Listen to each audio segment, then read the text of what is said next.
Hi there, welcome back to Joe's 5. I'm Sebastian, and this is another video in the series of the software engineering career ladder. In the last two videos I talked about the junior and professional role, and today we're diving into the senior. Let's go. Let's start again with the expectations of a senior software engineer. So the scope. The scope of your work will probably be still your team mainly, but more and more you will start to cross borders to other teams that you have connections with, and more your expertise is used and needed, because you know how things work in your team, so you probably also know best how interfaces to other teams should look like and what impact the work of your team has towards other teams. For example, let's say in your team you're writing an internal API that is used by different other teams, and so the other teams are your consumers, right? So you should know how those teams consume your APIs, what they rely on, how they use the data that comes out of your APIs. Do they need pagination, filtering, sorting, all that kind of stuff? Are there some standards that those teams have or the company has? So your team needs to adhere to that. All those little things, crossing the borders basically of your team, will happen naturally and more often. Again, because of your extended expertise and seniority, you will be needed to break down big features or even projects into smaller chunks of work. So you need to know what technologies are used in your team, in the company, what can you use best for the job, and that also means that you will go deep down the unknown. If it's solving a nasty bug, or if it's, as I said, breaking down a feature, you need to know what happens underneath the curtains, basically.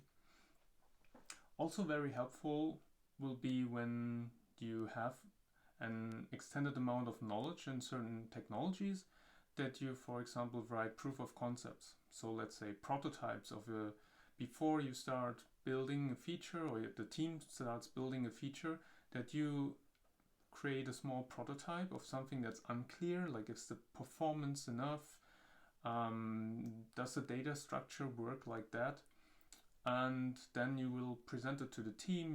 You have something to work and discuss with, and you have that sense of iterative development. And of course, all that means that you will need to take a lot of ownership of the entire vertical of a feature or the product that you're working on. And that's definitely something that is expected of you. Finally, your focus will still be on delivery, right? You're an individual contributor. You will definitely have more meetings, more alignments, because you have a considerable amount of experience in the company or as a software engineer. So people rely on your assessment and rely on that knowledge that you have to move forward. What should you aim for as a senior software engineer to be really good in your role? Definitely, we talk again about proactiveness and drive, right? You will be expected to point out deficiencies that you see.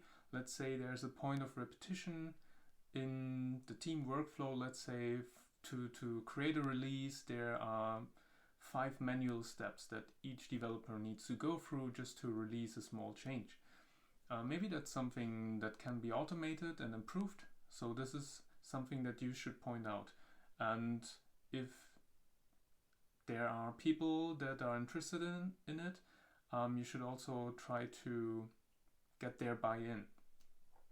And definitely, what's in my experience as a staff engineer really helpful is if you can. One point that's actually, in my experience as a staff engineer, the most important one, because it helps me a lot, and also your manager is when there is an initiative that needs to be driven, and you as a senior are the one that is interested in it, then you should also drive it until completion. You're the one taking ownership of this topic, and you're the one getting buy-in from all the stakeholders. You're the one that gathers the information that's necessary, that takes care of roadblocks, and that reminds people again and again to move forward. Basically, that's what I understand under driving an initiative until completion. Of course, as a senior, you probably have finally a good idea of how the business works, what are the business flows, and what's your team's role in the whole picture. That's definitely vastly important, because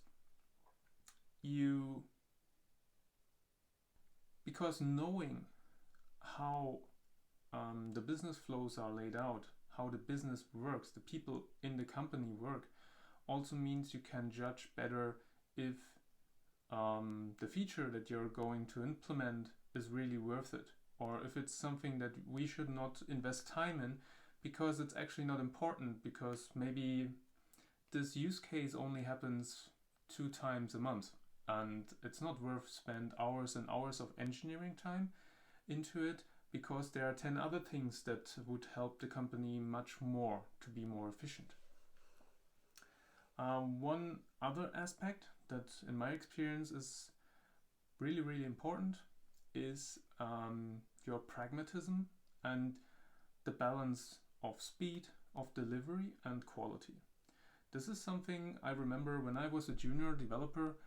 I was really interested in making things neat and they should look good, and there are so many options when you want to implement something, and I was really into making it look really good, and I wanted to go through all the options until I reached the iteration that I thought was really worth it. That's all good, I would say, as a junior, maybe also as a professional, because by doing that you see all the options and you can at some point judge better if it's worth to go on looking for a better option.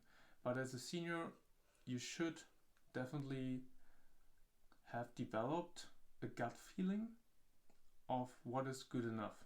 Does it make sense when I go through the code to find the reason for a bug to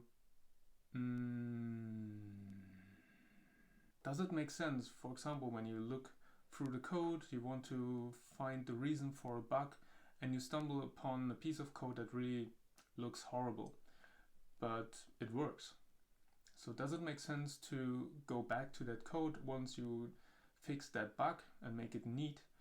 Or do you think, that's a pretty stable piece of code, it was last changed maybe 3 years ago and it will probably not be changed in the foreseeable future. I should probably not invest my time in that piece of code right now.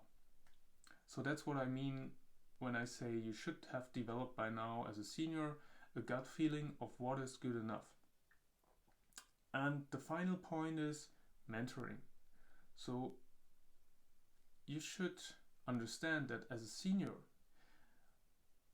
people will look at you differently.